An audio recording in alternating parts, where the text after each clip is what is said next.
कोई अवतार मां के पेट से जन्म नहीं लेता। इस बात को हमेशा ध्यान रखना।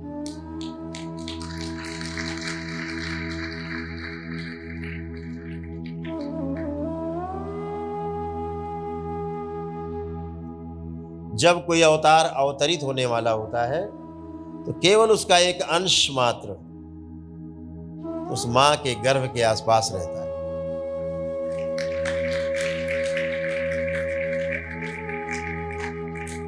और जब वह गर्भ शिशु के रूप में जन्म लेता है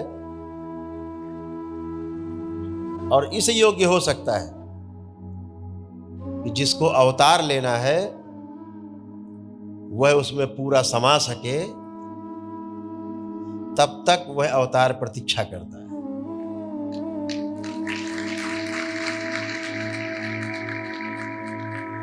फिर जब वह शरीर उस अवतार को धारण करने लायक हो जाता है, तब वह अवतार उस शरीर में अवतरित होता है।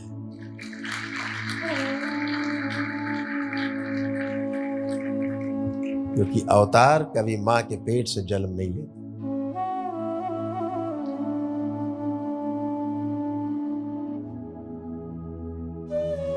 क्योंकि वो उस महामाया के अंश है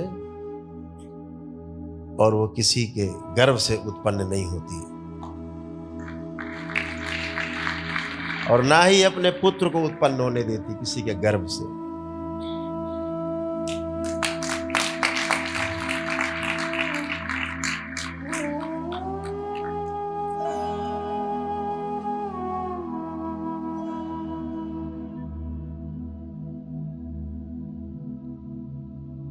एक कालिदास वैसे भी थे, जिस डाल पे बैठे थे उसी को काट रहे थे।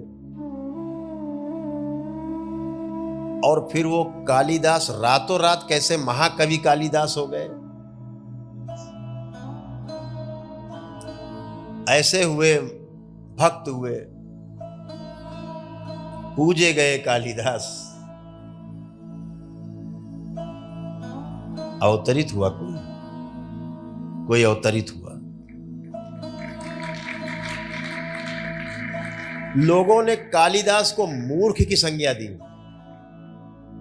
दरबार उन्हें मूर्ख नहीं भोला मानता है। भोले थे, बहुत भोले थे। इतने भोले थे जिस पेड़ की डाल पे बैठे थे उसी को काट रहे थे। इतने भोले। तब कोई अवतार उनमें समाया। ऐसे शरीर होते हैं तब कोई अवतार समाता है उसमें, तब कोई अवतरित होता है। इतना भोलापन होना चाहिए। जहां बुद्धि जागृत रहती है वहां अवतरित नहीं होते अवतार।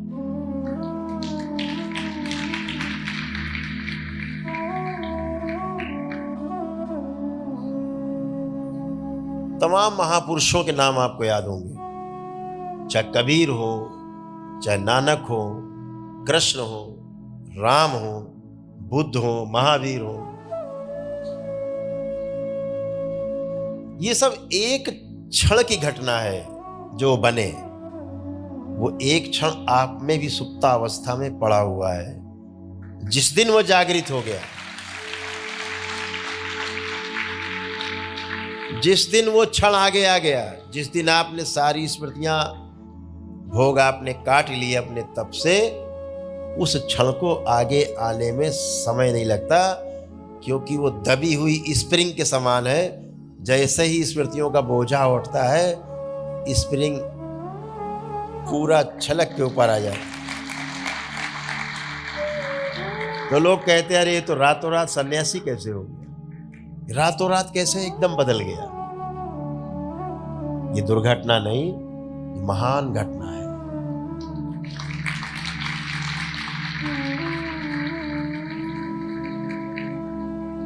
सिद्धार्थ से बुद्ध बनने की जो यात्रा शुरू हुई, गौतम बुद्ध, वो एक क्षण में घटित हुई।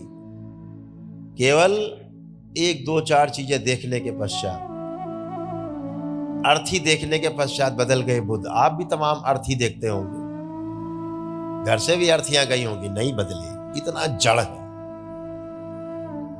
इतना जड़ है सब आप कि सामने लाश पड़ी होती फिर भी आपको लगता है आह बेचारा मर गया।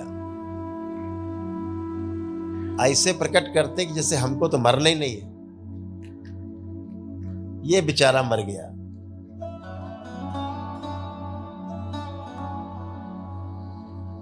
इतनी बुद्धि जड़ है,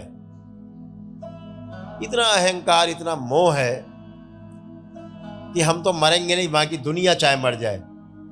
जब अखबार पढ़ते हैं कि आधी दुनिया समाप्त हो जाएगी, बहुत लोग घोषणा करते हैं ज्योतिषी, अरे 2/3 धरती समाप्त हो जाएगी। तो अपने को तो जोड़ते ही नहीं 2/3 में, अपने को नहीं जोड़ते।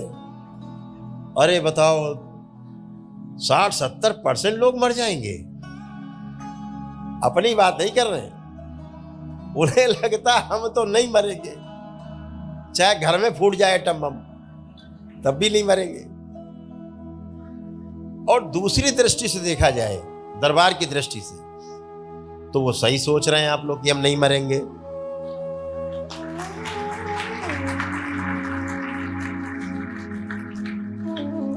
तो क्यों नहीं मरेंगे?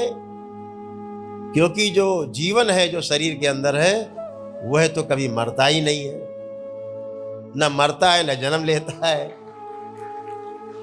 इसलिए वो सही सोचता है कि हम तो मरेंगे नहीं, लेकिन जब वो शरीर को जोड़ के देखता है तो घटना गड़बड़ा जाती है, तो मामला गड़बड़ होता है। जीवन अपने लिए सोचता है। शरीर के साथ जब जोड़ के देखते हैं, इसे ही अज्ञानता कहा गया। जब शरीर से पृथक करके देखते हैं, सोचते हैं, समझते हैं, उसे ज्ञान कहा गया।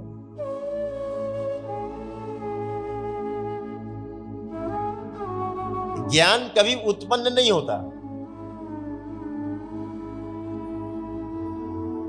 ज्ञान तो सदा सदा रहता है, सदा सदा से था, सदा रहेगा।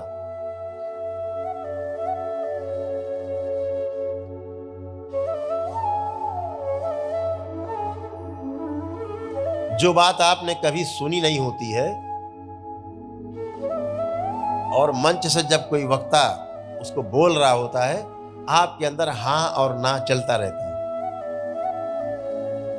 ये कहां से आप जांचते रहते हैं, कहां से आप टीचर बन जाते हैं, हाँ बात तो सही कह रहे हैं, ये कहां से आ जाता है? क्योंकि आप में पहले से उसका उत्तर पड़ा हुआ है। केवल ध्यानाकर्षण की आवश्यकता है। जब हम कहते हैं कि शरीर अकेला शरीर नहीं है, शरीर के साथ जीवन भी है और ये शरीर भी है, दो मिलकर के मनुष्य है। जीवन हटा दीजिए, ये शरीर नहीं है, ये एक मुर्दा है, लाश है। इसे आप जला दोगे, फेंक दोगे, दफना दोगे, प्रवाहित कर दोगे,